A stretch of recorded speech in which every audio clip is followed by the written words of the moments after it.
Bismillahirrahmanirrahim. Assalamualaikum warahmatullahi wabarakatuh. Selamat datang kembali di channel Nafan. Kita meneruskan tentang kisah inspiratif bagian keempat, di mana pada pertemuan kali ini kita mengambil tema gambaran malaikat pemikul ars. Diriwayatkan dari Jabir bin Abdullah Al-Ansari berkata bahwa Rasulullah Shallallahu Alaihi Wasallam bersabda, "Aku diizinkan untuk bercerita tentang salah satu malaikat yang memikul ars. Sesungguhnya jarak antara daun telinganya dengan pundaknya sejauh perjalanan 700 tahun." Hadis riwayat Abu Daud. Kisah inspiratif sebab musabab diciptakannya Nun atau ikan paus raksasa. Para perawi berkata, ketika Allah menciptakan bumi dan membelahnya, Dia diutus malaikat di bawahnya. Tiba-tiba bumi jatuh dan masuk di bawah daun dari 7 planet. Malaikat memegangnya, namun kedua kakinya tidak memiliki tempat berpijak. Maka Allah turunkan dari surga Firdaus seekor banteng yang memiliki 40.000 tanduk dan 40.000 penyangga. Disitulah kaki malaikat berpijak, namun kaki banteng itu tidak dapat berpijak. Maka didatangkanlah yakut hijau dari Firdaus yang ketebalannya sejauh perjalanan 500 tahun. Yakut itu diletakkan di antara tanduk banteng dan hidungnya. Disitulah kedua kakinya bisa berpijak. Tanduk banteng itu keluar dari bumi, sedangkan hidungnya di lautan. Setiap harinya ia bernapas 1 kali. Ketika menarik nafas, lautan surut, dan ketika menghembuskannya, lautan pasang. Namun kaki-kaki banteng itu tidak bisa berpijak. Maka Allah menciptakan batu setebal 7 langit dan 7 bumi. Disitulah kaki-kaki banteng bisa berpijak. Itulah bumi yang diceritakan Luqman kepada anaknya. Sesungguhnya jika ada sesuatu perbuatan seberat biji sawi dan berada dalam batu atau di langit atau di dalam bumi, niscaya Allah akan mendatangkannya balasan atau membalasnya. Sesungguhnya Allah Maha Halus lagi Maha Mengetahui. Quran Surat Luqman ayat 16. Oleh karena itu, batu ini tidak memiliki tempat menetap, maka Allah menciptakan Nun, yaitu ikan paus yang sangat besar bernama Luwaits. Batu diletakkan di atas punggungnya, sedangkan bagian tubuhnya yang lain kosong. Ikan paus ini di atas laut, dan laut di atas angin, dan angin dengan kuasa Allah menopang dunia dan segala isinya.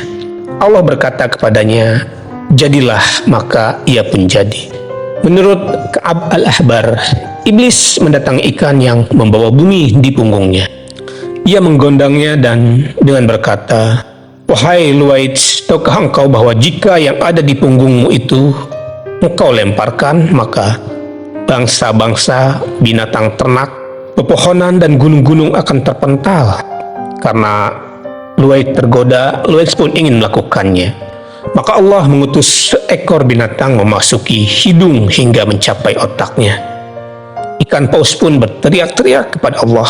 Kemudian Allah mengizinkan binatang itu keluar. Maka keluarlah. Ka'ab menambahkan, "Demi Allah yang jiwaku dalam genggamannya, Luwaits memandangi binatang itu, begitu pula sebaiknya. Setiap kali ingin melakukan hal yang sama, binatang itu melakukan hal yang serupa." Itulah motivasi dan gambar dan kisah inspirasi dalam tema gambaran malaikat pemikul ars dan sebab musabab diciptakannya ikan paus raksasa atau Nun.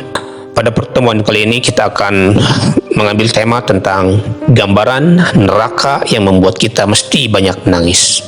Diriwayatkan dari Abu Hurairah berkata, Rasulullah Shallallahu Alaihi Wasallam bersabda, "Tidak pernah aku melihat yang seperti neraka, di mana orang yang takut kepadanya justru tidur, dan tidak pula seperti surga, di mana orang yang menginginkannya juga tidur." Hadis riwayat At-Tirmizi. Hadis yang kedua, dalam riwayat lain disebutkan bahwa Rasulullah Shallallahu Alaihi Wasallam bersabda, andai kalian tahu yang aku ketahui, niscaya kalian akan banyak menangis dan sedikit tertawa. Hadis riwayat Bukhari dan Muslim. Kisah yang berkaitan dengan hadis tersebut yaitu tentang takut neraka hingga meninggal. Dikisahkan Mansur bin Ammar berkata, suatu malam aku keluar, kukira saat itu waktu subuh telah tiba. Ternyata masih malam, maka aku pun duduk di sebuah koridor yang terang. Tiba-tiba aku mendengar suara seorang pemuda. Sedih ia menangis dan meratap sembari berujar, demi keagunganmu, tidak aku maksudkan dengan maksiat ini untuk melanggarmu. Tidak pula aku bermaksiat kepadamu karena kebodohanku. Aku ini bukan orang bodoh. Aku tidak pula memandangmu remeh. Namun aku tergoda oleh nafsuku. Kemewahan telah menutupimu dariku, maka aku pun bermaksiat kepadamu. Aku melanggarmu karena kebodohanku. Lantas siapakah yang bisa menyelamatkanku dari azabmu?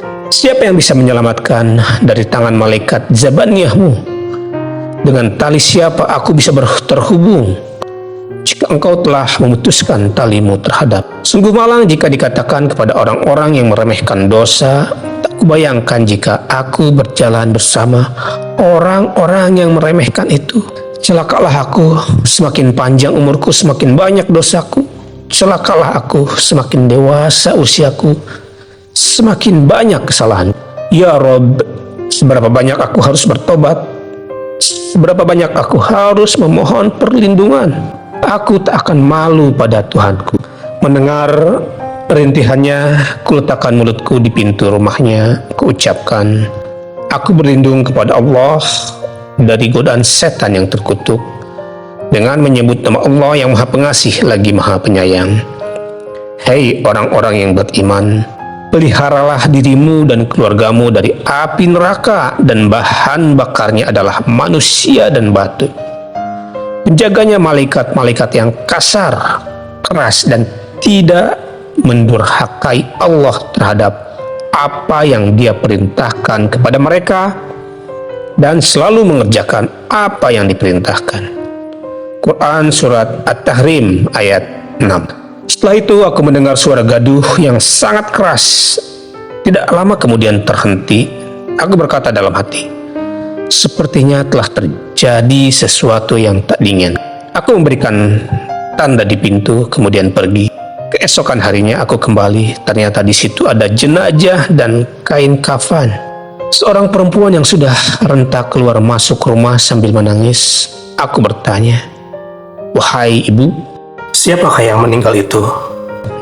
Ia menjawab, pergilah dariku. Kukatakan, aku ini orang asing, beritahulah aku. Lantas dia berkata, demi Allah, andai kamu bukanlah orang asing, aku tidak akan memberitahumu. Dia itu anakku, dia jantung hatiku. Aku sangat berharap dia mendoakanku setelah aku mati nanti dan menangisi dosa-dosanya karena takut neraka. Dia salah satu pelayan keluarga Rasulullah. Jika sudah malam, ia tinggal di mihrabnya. Pekerjaannya mengumpulkan daun kurma. Penghasilannya ia bagi 3, sepertiga untuk memberiku makan, sepertiga untuk memberi makan orang-orang miskin, dan sepertiganya lagi untuk ia makan sendiri. Tadi malam seseorang lewat di sini, semoga Allah memberinya balasan yang baik. Ia membacakan pada anakku ayat-ayat yang mengingatkannya pada neraka. Ia terguncang dan menangis hingga meninggal dunia. Aku berkata, dia masuk surga berdasarkan sabda Rasulullah. Tidak akan masuk neraka seseorang yang menangis karena takut kepada Allah sampai air susu yang telah diperah kembali ke tempat keluarnya. Itulah gambaran neraka yang membuat kita menangis, dan kisah tentang seorang wanita yang takut neraka hingga meninggal dunia. Itulah 2 kisah inspiratif pada pertemuan kali ini. Semoga memberikan manfaat dan kita bisa mengambil inspirasi-inspirasi dari kisah-kisah tersebut.